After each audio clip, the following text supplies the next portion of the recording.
FM News Talk 97.1. On-demand audio. I have another person on the phone with me right now. His name is Congressman Todd Akin. Actually, his name is Todd Akin. He's a congressman.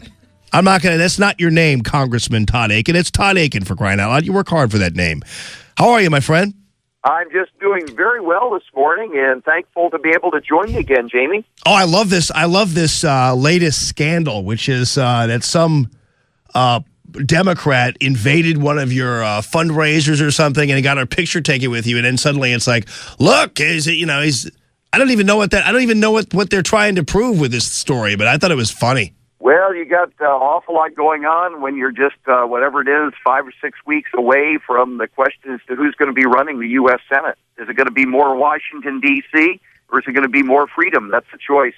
Yeah, and also the question is, and I posed this yesterday, Congressman Akin, I wonder whether or not Republicans are going to be the ones, or the national Republicans are going to be the ones that actually lose this seat and not Todd Akin now. I mean, to me, when it comes to choking off the campaign from fundraising, and I realize you're not going to beg on this program for their money, but the fact of the matter is they're doing, by choking off the campaign of money, they're doing more harm to our chances of taking over the Senate than you ever did with any statement you ever made. Well, on the other hand, there's kind of an interesting dynamic here, Jamie. This has become a kind of an unusual race because people all over the country are energized. We're getting contributions. In the past, when I ran the primary, our money, small contributions, some big ones too, all pretty much out of Missouri. Now we're getting money from, other day I watched, it was Washington State and all the way up to Maine. So people are paying attention. Hey, here's somebody who's standing up to all of the sort of Washington authorities and just telling it straight, and he's not cutting special deals, and he's basically just doing what he thinks is the right thing. And it's been, I don't feel particularly special, Jamie, but I think people wanted somebody who was just an honest broker. Somebody's just going to go there and try and do the right thing, and it's as simple as that. Yeah, well, good for you. You say that I'm not that I'm not shameless enough to mention Akin.org as a place people could contribute, but I wouldn't mention Akin.org or anything. No, I won't either. Akin.org. Yeah, I wouldn't dare. But Akin.org is where you can contribute if you want to, where some of the others might not be. But that's why you're in a position you are in right now, because people are paying attention and are offended, really, by some of the treatment of you by the national guys. But anyway, that's all water under the bridge, and will be, because we're getting now into the heat of the season. And as we get into the heat of the season, we want to be able to find out where people stand. And so therefore, FM News Talk 97.1 is once again getting involved in debates, and we have a debate planned at the beautiful Lindenwood University for either October 1st or 2nd. We're keeping it open because, Congressman Akin, you have already said, I'm there, either day. Yeah, Jamie, we are all on board for that. Either day, we're ready to go. And let me say that you had a debate there in the primary at Lindenwood, and I think it was one of the most professionally well-run, from every point of view, debates that we were in. The facilities were easy to access. There was plenty of space for people. Anybody wanted to come could come. It was quite accessible, right there on the Missouri River side of St. Charles. And the questions and the whole way it was run was just first class, very, very well organized. And we organize a few events in the campaign, and when we see one that's well done, we notice it. Yeah, and you guys just have a lot. Hats off to the good job you've done, and I think it could be a great debate. I think it could give people a really good sense. It's one thing, like I'm against Obamacare. She's the vote that put it in, and you know that I've got a A rating from the NRA. She has an F. You can see that stuff, but when you see people and say, who do I trust? I like to just get a feel for what they're like as a person, and that's what the debate gives you. You see somebody just getting questions, not entirely out of the blue, but standard kinds of questions about policy for our country, and you could just see what sort of person are they. And I think that's the benefit of these things, and I think you're doing a great community service to have run something the way you did, and we are all on board. Well, I'm glad because we need one other person on board, and that would be Senator Claire McCaskill. Now, we have asked her to be there. We threw out the October 1st date, and they said they're committed to something else. And we go, well, then how about the 2nd?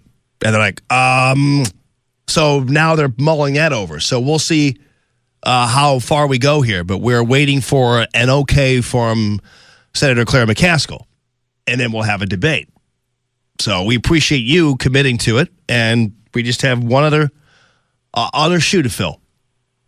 Well, yeah, as far as the seat that says Akin on it, unless something pretty serious comes up, you can just bet on Akin's going to be there, and we're just going to talk about our country, talk about our families, and the things that are important to us, and the things that we love, and where we need to be going to put America back on track. Did you see the tape or hear the tape from 1998?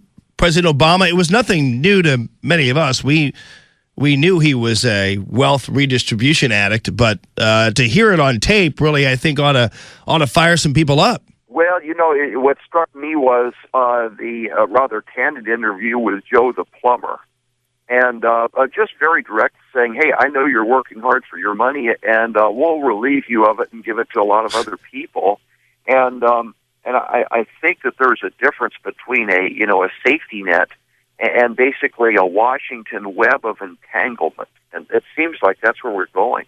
Yeah, I mean, and then that's the thing that people mistake about conservatives is that, if all we had to do was supply people in need with food stamps, we'd be very happy. But the reality is, when you talk about that tangled web of entitlements and the tangled web of wealth redistribution programs and everything else, that's where it becomes really a problem. I mean, I haven't heard you advocate just simply erasing everything, but eventually we have to get to a point where we should be striving towards that. We should be striving to have everybody off of food stamps, but through employment and through prosperity.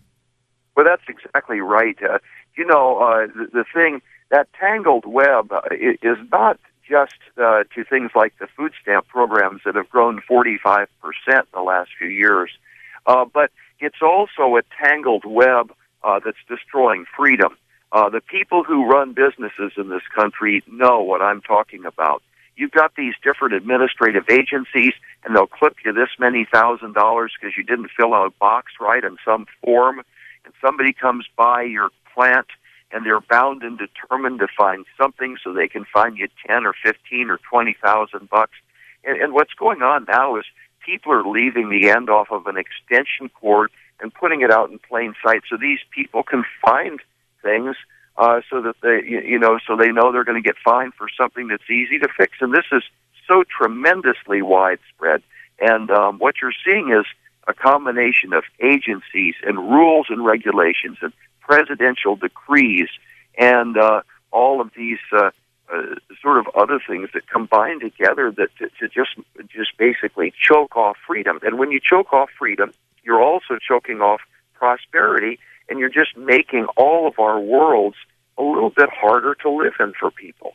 And that's why we want to see productivity, because Americans do great when you let them be free. Congressman Akin, I talked to a guy last night who owns his own business, and he said, I could hire a couple people with the money I'm spending on a consultant who I have actually having to pay to help me wade through my regulatory stipulations. I mean, this guy is having it. Well, maybe that created one job, because there's a guy who's a consultant who will help him through that. But the reality is there are a couple of families that could use a job right now and aren't, because this business is having to wade through regulatory oppression. So, the quickest way to cut through all that stuff, it all is one word, Jamie, and it's productivity.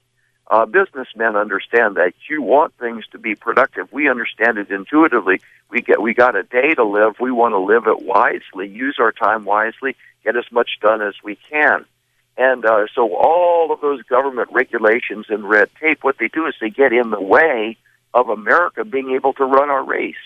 And they're, at this point, they've become crippling. Well, Todd Akin, thank you very much for joining us, and we'll see you one of those days in October, hopefully, at the debate we have planned. We're just waiting to hear from Senator McCaskill, and so we appreciate you joining us. Best of luck to you. Akin.org is where you can find the congressman, and we appreciate you joining us. You're welcome anytime, my friend.